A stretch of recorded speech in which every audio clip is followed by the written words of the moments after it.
પૃથ્વી ઉપરથી સૂર્યને જોવા માટે આ સરસ મજાના ઓપ્ટિકલ કે ચશ્મા છે, સેફ સોલાર વ્યુઅર કહેવાય છે. આ ગુજકોસ્ટ DSC department of science and technology દ્વારા દરેક જિલ્લા લોક વિજ્ઞાન કેન્દ્રને વિદ્યાર્થીઓને શાળામાં બતાવવા માટે સીધો નથી જોવાનો. એ જોઈએ તો શું થાય, તો આપણી આંખને બહુ મોટી નુકસાની કરે આ કિરણો. તો આપણે જોવો છે પૃથ્વી ઉપરથી સૂર્ય કેવડો દેખાય છે, કેવો દેખાય છે, એ જોવા માટે આ ચશ્મા છે.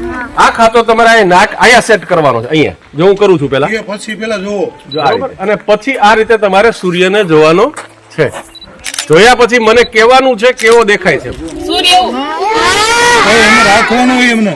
એમને રાખવાનું, એમને રાખવાનું ઉપર. આમાં જો, આમાં સૂર્ય ઉપર ઉપર ઉપર. સૂર્ય ક્યાં છે? બસ જોવાનું, સૂર્યની સામે જોવાનું. સૂર્ય સામે જો દેખાય છે, કેવો દેખાય છે જો બેટા.